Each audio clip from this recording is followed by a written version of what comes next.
नमस्कार, मैं हूं नेहा शर्मा। स्वागत है आपका कुंडली टीवी के मंथली राशिफल में, जिसमें हम बात कर रहे हैं अक्टूबर महीने के राशिफल की और जानकारी देंगे सभी राशियों की।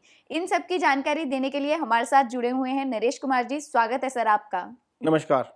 जी, नरेश जी, बात करें हम मिथुन राशि की, और मिथुन राशि की बात करने से पहले हम आपसे जानकारी लेंगे गोचर की।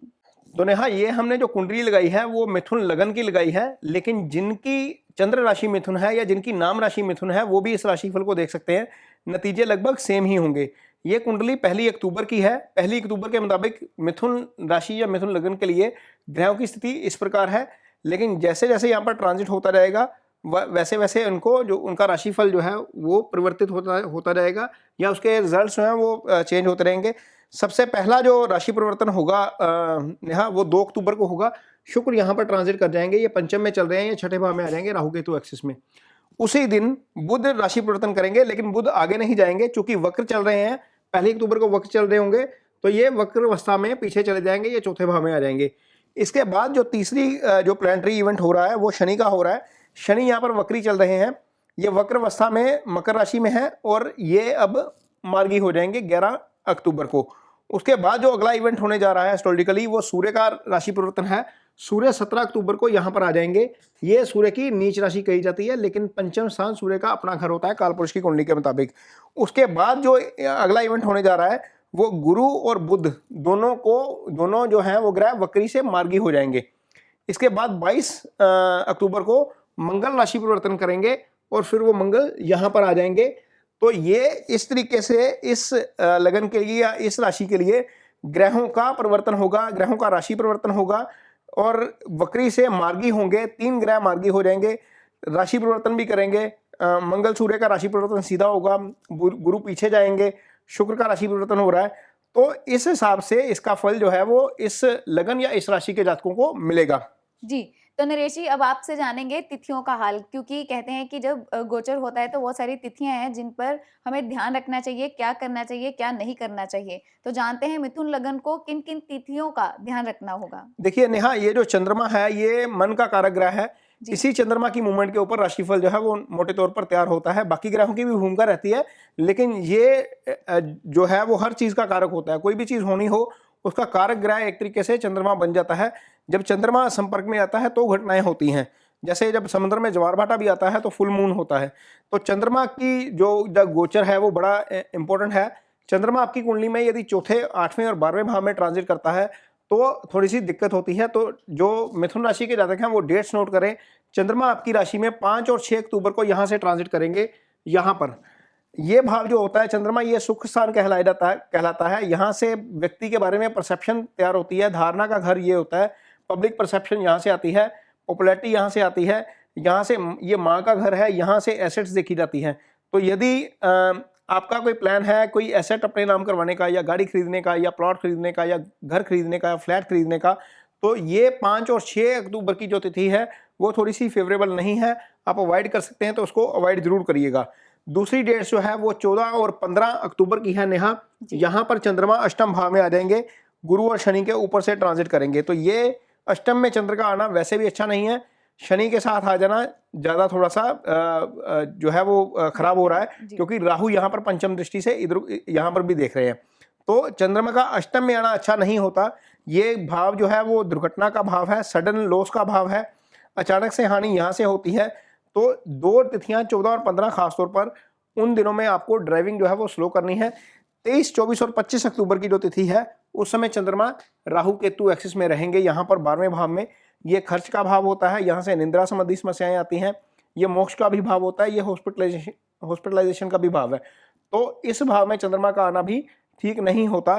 तो आपके लिए मोटे तौर पर 5, 6, 14, 15, 23, 24 और 25 ये 7 तिथियां जो अक्टूबर की हैं वो बहुत ज़्यादा अच्छी नहीं है। इसलिए इन तिथियों को नोट करिए, ताकि यदि कोई आपके सामने अप्रिय स्थिति आती है तो आप मानसिक तौर पर अपने आप को खुद को उसके लिए तैयार कर सकें। जी, तो चलिए आगे बात करते हैं। मिथुन राशि के जातकों को अक्टूबर महीने में हेल्थ से रिलेटेड क्या चीजें ध्यान में रखनी चाहिए। देखिए नेहा, यहाँ पर थोड़ी सी दिक्कत वाली स्थिति है। हेल्थ की यदि हम बात करते हैं, खासतौर पर उनको जिनको पेट से रिलेटेड समस्या है, कोई भी पेट से संबंधित समस्या आपको सामने आ सकती है। उसका कारण देखिए, समझिए। ये भाव जो है छठा भाव बीमारी का भाव होता है, ये भाव लंबी बीमारी का भाव होता है। ये भाव पाप कर्तरी योग में चल रहा है, एक तरफ शनि है एक तरफ केतु है। ये भाग बॉडी का ये वाला पोर्शन होता है, नाभि से नीचे का पार्ट जो है यहीं से देखा जाता है। यूरिन से संबंधित कोई परेशानी है, लोअर बैक से संबंधित कोई परेशानी है, आपको स्टमक आपका डेलिकेट है, या हो सकता है कई बार आप किसी को हर्निया की प्रॉब्लम आ जाती है, किसी को स्टोन की प्रॉब्लम आ जाती है। तो मिथुन राशि के जो जातक हैं जिनको ऐसी समस्या है, इसको नजरअंदाज मत करिए। उसका सबसे बड़ा कारण यह है कि इस भाव का स्वामी मंगल है, और मंगल यहाँ से अष्टम आ जाएंगे, यहाँ से अपने से 12वें आ जाएंगे। यहाँ से 12वें आना मंगल का अच्छा नहीं है। इसके ऊपर राहु की दृष्टि है, केतु साथ चल रहा है, शनि यहाँ पर बैठे हुए हैं अपनी राशि में अष्टम में, और ये पापकर्त्री योग में है। ये स्थिति अच्छी नहीं है। यदि आपको कहीं बाहर जाने का मौका मिलता है, खाने पीने का मौका मिलता है, तो अपने डाइट के ऊपर नियंत्रण रखिएगा। उसका कारण यह है कि शनि यहाँ से दूसरे भाव को देख रहे हैं, केतु भी देख रहे हैं। ये ईटिंग हैबिट्स का भाव होता है। यदि आपकी ईटिंग हैबिट्स खराब होंगी तो हो सकता है आपको स्टमक से रिलेटेड दिक्कत आए, और वो दिक्कत आगे बढ़ सकती है। इसलिए आपको इस चीज़ का खास तौर पर ध्यान रखना होगा। ड्राइविंग यदि आप करते हैं तो आपको स्लो करनी है। मंगल यहाँ पर आएंगे तो सीधा अष्टम दृष्टि से लगन को देखेंगे। हो सकता है आप यदि ड्राइव थोड़ी सी स्लो नहीं करते हैं या रैश ड्राइविंग करते हैं तो हो सकता है आपकी दुर्घटना भी हो सकती है। तो ये भय बना रहेगा पूरा महीना, इसलिए थोड़ा सा संयम से काम लीजिए ड्राइविंग के वक्त भी। जी, तो चलिए आगे बात करते हैं फाइनेंस की, कि मिथुन राशि के जातकों को फाइनेंस से रिलेटेड क्या चीजें ध्यान में रखनी होगी। देखिए नेहा, फाइनेंस को लेकर जहाँ तक स्थिति है तो वो मुझे थोड़ा सा अच्छी लग रही है स्थिति। उसका कारण ये है कि ये भाव जो है ये कर्म भाव है। इस भाव के स्वामी गुरु हैं, तो गुरु ऑलरेडी यहाँ से अष्टम ट्रांजिट कर रहे हैं। ये लगन से अष्टम है, लेकिन यदि हम यहाँ से देखते हैं तो ये 11वां भाव है। तो जब फाइनेंस का कर्म के स्थान का मालिक 11वें भाव में ट्रांजिट करता है अपने से 11वें भाव में, ये इच्छाओं की पूर्ति का भाव है। कहने वाले कह सकते हैं कि गुरु अष्टम में अच्छा नहीं है, लेकिन ये इस भाव के लिए 11वां है, आय के लिए अच्छा है, सबसे पहली बात। दूसरी बात, ये आय का भाव है, यहाँ के स्वामी मंगल बनते हैं, सीधा जाकर पंचम में बैठ गए हैं। पंचम में मंगल का होना अच्छा होता है, ये त्रिकोण का भाव है, यहाँ से सीधा अपने भाव को देख रहे हैं। तो ये भाव एक तरीके से अच्छा हो रहा है। तो इनकम के लिहाज से स्थिति जो है वो ठीक रहेगी, उसको लेकर कोई दिक्कत नहीं है। कार्य भी अच्छा रहेगा, क्योंकि यहाँ पर कर्म के जो कारक ग्रह हैं शनि, वो भी मार्गी हो जाएंगे। ये अपनी ही राशि में मार्गी होंगे, वक्र चल रहे थे। इस भाव के स्वामी भी मार्गी हो जाएंगे। बुध यहाँ पर जो है वो मार्गी हो जाएंगे। बुध इस घर के मालिक भी हैं, लगन के मालिक भी हैं। तो ओवरऑल स्थिति जब ये तीनों मार्गी हो जाएंगे तो ये लगन जो है वो थोड़ा सा मजबूत हो जाएगा। उसके बाद जो है वो इनकम और प्रोफेशन वो चलता रहेगा। खासतौर पर जिन लोगों का काम इस राशि के जातक नेहा मैक्सिमम इस काम में जाते हैं जो गुरु से संबंधित होता है, क्योंकि ये गुरु की राशि है। यदि आप एजुकेशन के काम करते हैं, यदि आप टीचिंग का काम करते हैं, यदि आप कुछ इस तरह की वीडियोस बनाते हैं जिसका काम शिक्षा से संबंधित है, यदि आप स्टेशनरी का काम करते हैं, बुक्स का काम करते हैं, तो आपके लिए ये महीना काफ़ी अच्छा रहने वाला है। अदरवाइज जिनका भी काम टीचिंग से संबंधित है उनके लिए भी ये स्थिति अच्छी है। हाँ, जो लोग सरकारी जॉब में हैं उनके लिए थोड़ी सी दिक्कत वाली स्थिति हो सकती है, क्योंकि यहाँ पर सूर्य जो है वो नीच राशि में चले गए हैं। तो ये स्थिति थोड़ी सी अनफेवरेबल है सरकारी जॉब के लिए। अदरवाइज बाकी यदि हम देखते हैं जिनका काम एक्सपोर्ट का है नेहा, उनके लिए भी स्थिति अच्छी है। गुरु यहाँ से राहु को देख रहे हैं, राहु गुरु को देख रहे हैं, तो ये विदेश का भाव होता है। ये स्थिति भी अच्छी है। इस भाव का मालिक कहने को छठे बैठा है, लेकिन अपने भाव को प्रोटेक्ट कर रहा है। ये स्थिति अच्छी है।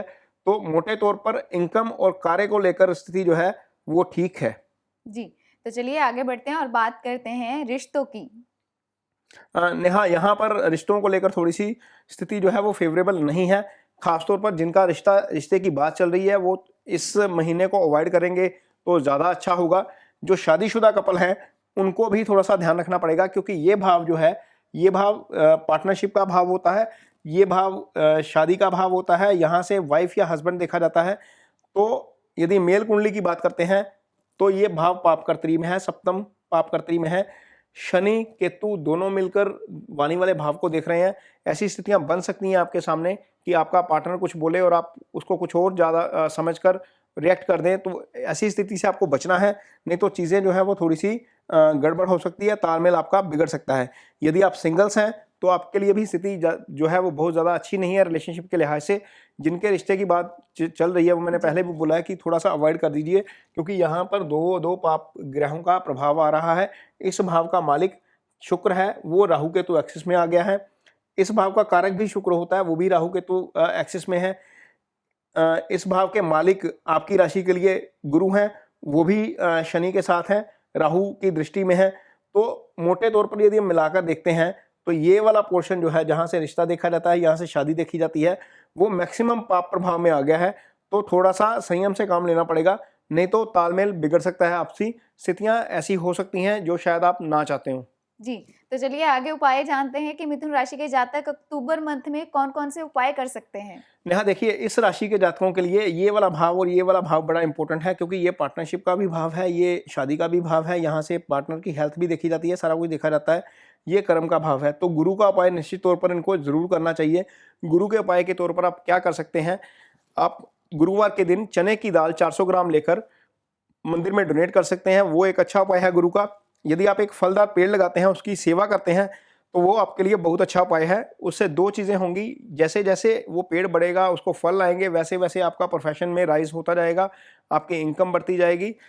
और दूसरा, आप जो है गुरु का उपाय भी कर लेंगे और आप पर्यावरण की सेवा भी कर लेंगे। जी, तो ये था मिथुन राशि का हाल और अगले एपिसोड में बात करेंगे कर्क राशि की। जुड़ रहे हैं हमारे साथ, धन्यवाद।